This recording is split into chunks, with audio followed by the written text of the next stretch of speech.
All right. Howdy.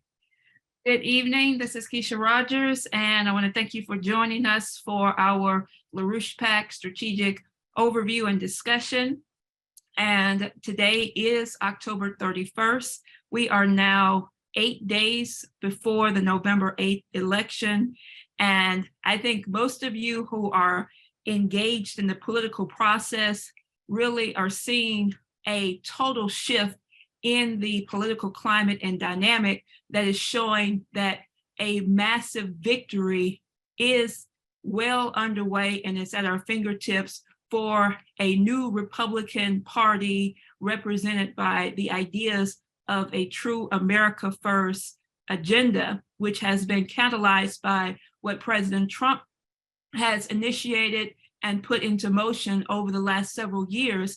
And what the LaRouche PAC role in that fight has been absolutely critical in terms of bringing about the needed discussion around the policy solutions and ideas that are going to shape the coming, not just election, the 2 years following the election and going into the takeover and the taking back, as President Trump has said, of the White House, what is actually needed to catalyze what would be called the new Republican Party. And I think what we're going to get to, I'm going to be joined tonight by Michael Steger. People who are new on the call may or may not know Michael. He's going to be giving the strategic overview, but we're going to have a bit more of a discussion as to what we're seeing right now, that the tables are being turned on the enemy of our enemies of mankind, enemies of our republic, that there is a total shift going on right now when you see that, first of all, Halloween is today, but this has been a total witching week. And what has been recognized in terms of the extinction happening with the Democrat Party and the walking away by many people from the destructive policies of the uniparty, of the Democratic Party, being catalyzed by the rejection of the big tech bureaucracy, the war policy, the economic collapse, the cultural depravity. And I think this was captured well in an article that's on our website, a short post written by Susan Kokinda, and detailing the fact that the Democratic Party heads to extinction, time for a new Republican Party.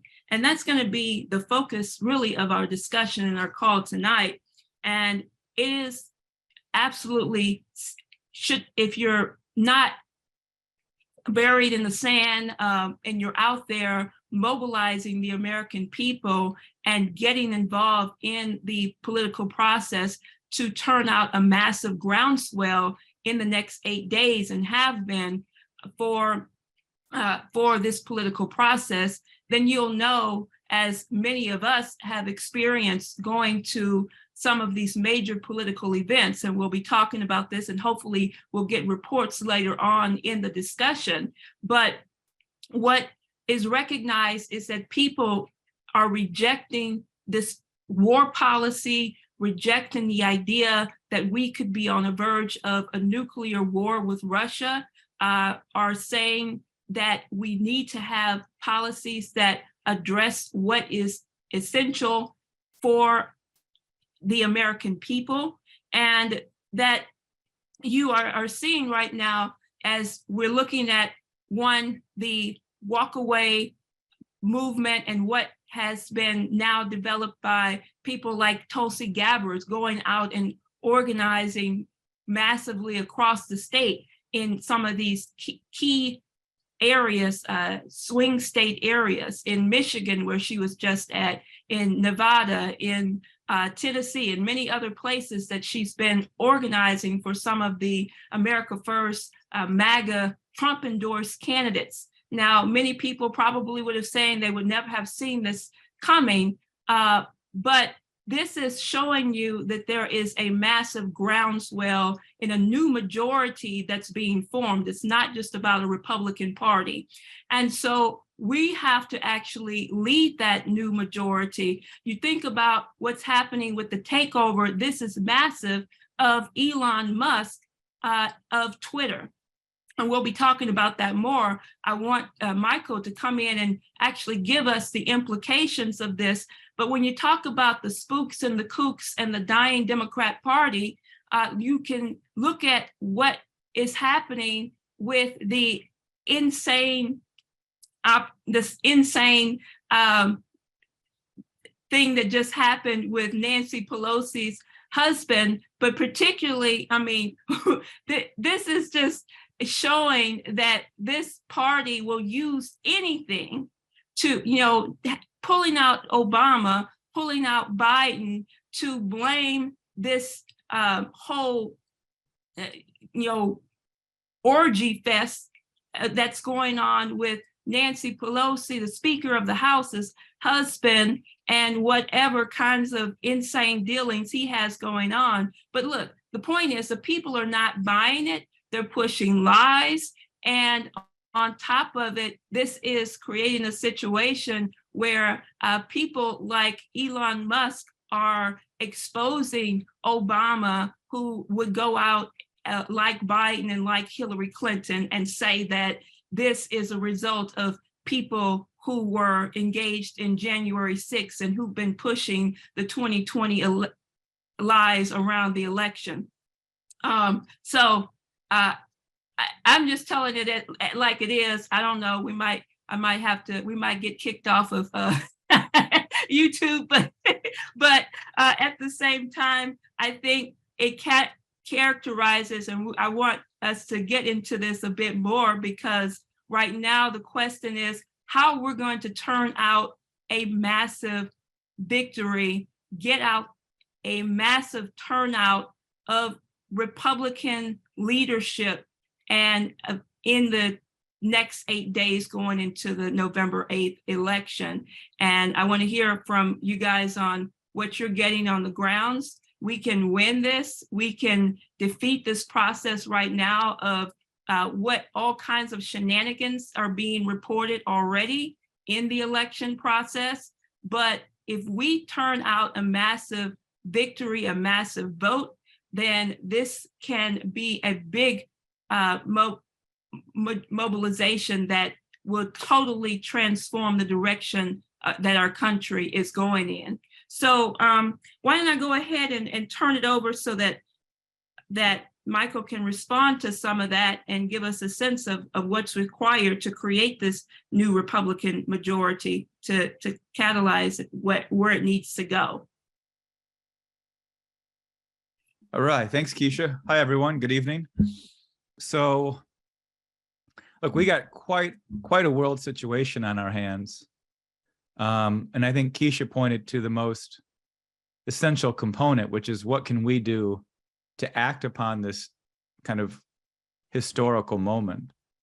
That really is the question, right? Where can we as individuals act to shape and change the course of history? But it's worth just putting in context how much of an absolute panic, and they're not separate, the economic breakdown, the collapse of energy supply, the collapse of global production, which had been going on for 50 years. It was accelerated in post-2008. It was accelerated during COVID, despite what Trump had done previously. And it's been an ongoing acceleration now with the war in Ukraine with Russia. So we're looking at a really huge inflection point. And this is going to continue to bring down governments. And you watch these people. Mr. LaRouche once had an analogy of people rushing to a stateroom in the Titanic while the iceberg had already been hit. Well, Rishi Sunak is certainly the new Prime Minister of Great Britain, is certainly now, he's claimed himself the captain of the ship. And you're like, well, what ship are you sailing there, pal? No real different economic agenda from Truss, the woman who lasted something like a month. perhaps an even worse, more austere project and program. Liz Truss actually ended the ban on fracking to open up some fuel supply, and Rishi Sunak came in and shut it down. He's not long. He's going to be gone soon. Most of the governments of Europe are going to be gone. And a lot of ideologies are going to be collapsing. Politicians, political parties, most of the main political parties in France, both the left and right parties, gone of the post-war era. They've got kind of new parties that have been created and constructed. And the same thing is happening in the United States. We have a different dynamic here, though, where we have a tradition of hijacking what was once maybe a viable party, but turned into a swamp creature zoo, and we hijack it and we take it back. And anybody who's not kind of joining Tulsi and joining in this movement to hijack the Republican Party, you have no sense of the course of history. If you're trying to play footsies with the so-called anti-war left, that doesn't exist. The left has never ultimately been not effectively anti-war. Lyndon LaRouche exposed that in the 1960s when he exposed the anti-war left as a bunch of fascists. And so we saw this when Nancy Pelosi took the speakership in 2006. What was the first thing Nancy Pelosi said? She's taking impeachment off the table. And that regarding Cheney, Bush, and the whole war operation. So what's really anti-war is a movement like what's now taking place in the United States and in different parts of the world around a complete shift towards what it means to be human, what it means to be a nation, what it means to develop. And so in that regard, I just want to cover a few aspects, as Keisha kind of touched on, and then as she said, get your thoughts, get your questions, get your reports, and really just prepare ourselves for an intense week of mobilization. Now, I do want to let everyone know who's on. We are not having a call next Monday. So next Monday, we will not have this call. I think you can all imagine why, because there's all kinds of things we can be doing. And we will get together. We will have a special post-election call on Wednesday night. So same time, same place, Wednesday night next week. And then we'll go back to a Monday schedule. So just have your, just keep an eye out. There will be an email reminder. So, but you know, as we start this, and akin to what Susan Kokinda laid out, the dinosaur with two brains, because their brains were so small, the back legs, it couldn't figure out fast enough what needed to happen. Yeah, Trump's going to be in Ohio Monday. He's going to be in Pennsylvania Saturday. He's going out to Arizona. Trump's everywhere. So, someone just send a message in there. I think we got to give a certain shout out to Paul Pelosi. He's having a tough year. So people may have forgotten, but Paul spent some time in jail just recently. He was caught, and you got to think it wasn't the first time. Somebody like Paul Pelosi probably gets at least one pass, maybe two. Drunk driving, sports car up in Napa. God knows what he was doing up there. Got caught drunk driving and spent some time in jail. Oh, but you know, it was just a guy, too much wine, blah, blah. Right. I mean, how much cocaine? Who else was in the car? You know, all these questions you have to wonder, because to get hauled in, I mean, I'm sure the cops had a fun time with that one. But then Paul ends up likely bringing some guy home, or some guy comes into his house. They end up having a discussion. He goes into the bathroom to call the police. He or somebody else opens the door for the police. And big scandal, nudist, guy, drug addict, mental issues. And then apparently reports are that he didn't even get hit in the head with a hammer, if that's what happened. Maybe he was just hammered until the cops got there. Whole story is just bizarre. But you got to think all of those things are going to be pale in comparison to the fact that Nancy Pelosi is going to be fired as Speaker of the House. She's not going to want to stay in Congress. She's going to be the old hag that nobody wants to talk to anymore. The screws are too tight, and she's going to be coming home. And Paul is just going to have that's going to be that might be the straw that broke the camel's back for Paul Pelosi. it's a tough year. And that gets at something because, Keisha mentioned it, Tulsi Gabbard, two people made big headlines the last couple of weeks, Tulsi Gabbard and Elon Musk. As somebody shouted out from a car the other day, Musk owns Twitter.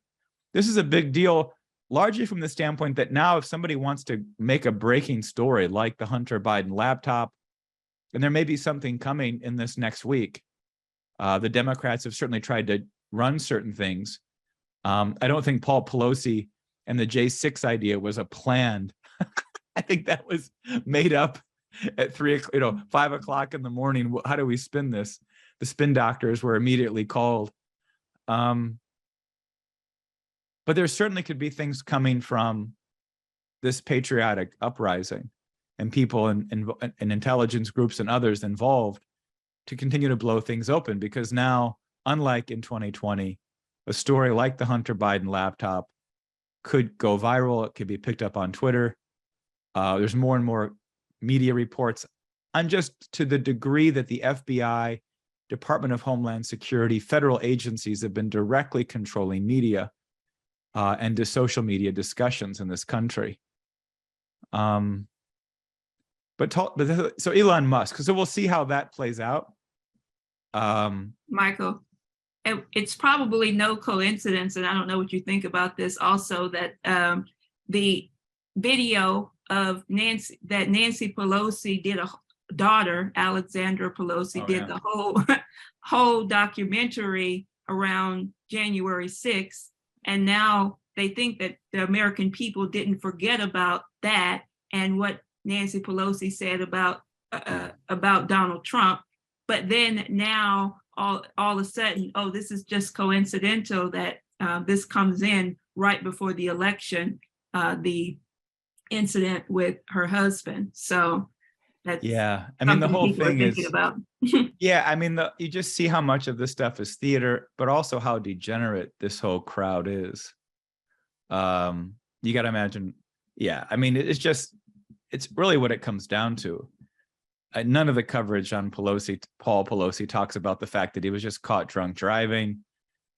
There's clearly, these people have real issues. They should be nowhere near running, a donut shop, let alone the country. But that's what's going to be fun, because one, people aren't buying it. People didn't buy the J6 story. People said, this is BS. This is a false flag. You set us up. The cops opened the doors. Everybody saw what happened. The same thing is happening with every other story that breaks out. People just don't trust the media and the dynamic that's getting pushed. And that's what's so useful now that Twitter will be at least a more open, free space for content to flow. It's still going to be a bunch of noise that isn't worth much time, but it does provide at least a platform now for major breaking stories at critical points to be shared effectively, and that our political dialogue can be more honest. But the other person that made breakthrough was, Tulsi. And I had a chance, and some of us here in Michigan had a chance. She came out and campaigned in Michigan with the governor's candidate, Tudor Dixon. And, there's just a couple of points on, because this movement, as we've said many times, is the most important strategic factor in the global political discussion. While other nations still deal with COVID, the energy crisis, we're dealing with something that's an uncontrollable movement. In France, they have this opposition in Marine Le Pen. But it's highly stigmatized. They're trying to stigmatize it here, but it's not working. Because we really don't have these kinds of movements in the United States are our tradition. This is how great changes have occurred. Even the spirit of it has a quality of the spirit, regardless of how bad good or bad the legislation was. The spirit of the civil rights movement to awaken a consciousness in the population. That same thing is happening today as it happened with the Civil War and the American Revolution. What you saw with Tulsi Gabbard, though, is a shift. And as I said, people that are not joining this movement, you have to wonder, what are they doing? We're going to drive Mitch McConnell and Karl Rove and the Cheneys and Mitt Romney into some small little fascist ring of a centrist party like Macron's got in Europe. If that's what they want, they can have it. Liz Cheney is out there saying, vote for the Democrats. What gift, what better gift could she give us than to go out there and campaign for people like Katie Hobbs or Megan Whitmer or other people around the country? The Cheney name is the darkest, one of the darkest, most soiled names in American politics. She has no credibility or respect, or except with the worst possible people. And we're going to drive this crowd out. We're going to drive these dinosaurs like the Pelosi's. And what you see is that you're going to see entire layers of this political class forced into resignation, even by this election, let alone in 2024. And what was on stage in Michigan with Tulsi Gabbard, Tudor Dixon, the Lieutenant Governor Shane Hernandez, and the Secretary of State candidate Christina Caramo, and they did 7 events in 2 days, nonstop. And there was one that was really highlighted, and if somebody's on from downriver and wants to give a report on the Dearborn event, that might be useful. I was at an event up here in Southfield, Michigan, in the Detroit area. But what was on stage were 4 leaders, none of whom were lawyers, none of whom were bankers. Most of them had not been politicians. I guess Tulsi and Shane had both, been state reps and so on, but they were citizens, and they were all under 45. A younger generation has been called into action. You see this with people like Tucker and Elon and Joe Rogan, Glenn Greenwald, and others who have kind of broken from this neoliberal insanity. And you're starting to see a new generation of leadership. This is what Lyndon LaRouche was recruiting in terms of a youth movement in the early 2000s, post 9/11. LaRouche recognized this generation was responding to the kind of corruption of this kind of boomer neoliberal insanity. The Cheneys, the Clintons, the Obamas, that there was a break from that. There was a willingness to consider it. And this is what Keisha and I were a part of. And what we're seeing now is that this movement, this MAGA movement, as we call it, is now effectively recruiting people. It's expressing something that's not about policy issues per se, but it's capturing something more universal. It's universal. Universality is expressed in its policies, but it's capturing something of a sense of responsibility, not to maintain things as they've been, not to keep things going the way they are, but to say we've got to change direction. Of course, it happens with the trans issues, all the queer stuff, the drugs, the wars, the finances, the inflation, the economy, the industry. Everyone saw what happened under COVID. We had no production capacity, no supply chain, and the problems have just continued. And so we're seeing another generation, and we're seeing a movement that can recruit. And Tulsi is really, she typifies that. As Keisha said, it's part of the whole walk away movement. People that have been saying walk away from the Democratic Party, from the Democratic plantation, Democrat plantation. But it's also not just to the Republican Party of McCarthy and Steve Scalise or Mitch McConnell. It's to a different quality of responsibility for the country, and that Trump has opened the door to turning the Republican Party into a vehicle, as Keisha said, a new Republican Party. And this is what FDR ultimately did with the new Democratic Party in the 1930s. And the decisive factor for this is going to be the ability for this generation to grasp not just the immediate insanity of the current process, but to be able to locate that universality. How do we effectively communicate in clear political, cultural terms, in policy, but also just in our you could say, our arguments, our outlook, our philosophy, that we're fighting for something universally good in terms of the development and advancement of our nation, and we know how to get there. Because this economic crisis, it's already impacting families, 25% levels inflation on food supply, just over the last couple of months. And they intend to increase that. COP27, the whole climate change obsession, is going to be focusing on cow and sheep and goat belches and farts and how these are poisoning the planet. It's an insane cult. It's clearly against civilization. They've made that themselves very clear. But it's going to be even more important that we can assert what really is the nature of civilization and these ideas. And what Keisha and I see is a generation now coming to the fore with a sense of responsibility, with a sense of a crisis point that has to be addressed, and are going to be open to the dialogue and to the ideas and to an outlook, exactly as Lyndon LaRouche knew would ultimately come to the fore, that at some point, if civilization, if our nation was going to survive, you got to start a real discussion. You've got to drop the pretenses, you've got to drop the axioms, and you've got to open up a real dialogue.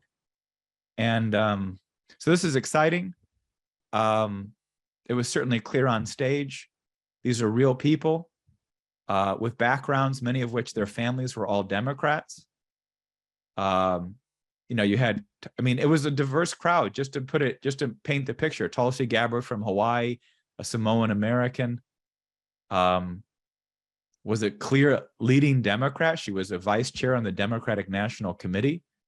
Tudor Dixon, mom of four, cancer survivor, businesswoman, talk radio, just totally new to politics, but a firebrand. She hits hard. She's eloquent. She's feisty. It's sincere. It's authentic. She's engaged in this fight for her children, for everyone's children, for the future of the state, to get things back to functioning. Her father was a big steel producer. Shane Hernandez's grandfather was a migrant worker. His father was picking cucumbers at the age of 6 on migrant farms throughout the country, from Texas and cotton all the way up to Michigan, and pickles and cucumbers, then ended up taking over the union presidency of a pickle factory. This is his father. I mean, and then you've got Christina Caramo, young African-American woman, raised in Pontiac, is a teacher down at the Wayne County Community College. These are real people, activists, longtime activists, and devout Christian, but they're real people, and they're taking real responsibility, and they're also now increasingly in a dialogue with one another, whether it's the Secretary of State candidates like Caramo talking to Mark Fincham in Arizona, or the candidate in Nevada or Wisconsin, or now in touch with Tulsi Gabbard, but it's becoming a national dialogue of a different direction. And so there's probably other things to touch upon. There's been some recent interviews and discussions with people on the role that big tech plays in these elections, not just shutting down stories, but how they're directly manipulating things. And that leads a lot to the culture, and how our culture has grown so perverse, really since the Obama period, who himself is a pretty perverse dude. I mean, he and Pelosi probably would have fun. But why don't I leave my comments there? Keisha, throw it back to you. See if people have some thoughts or responses to the discussion so far, and then we can keep at it.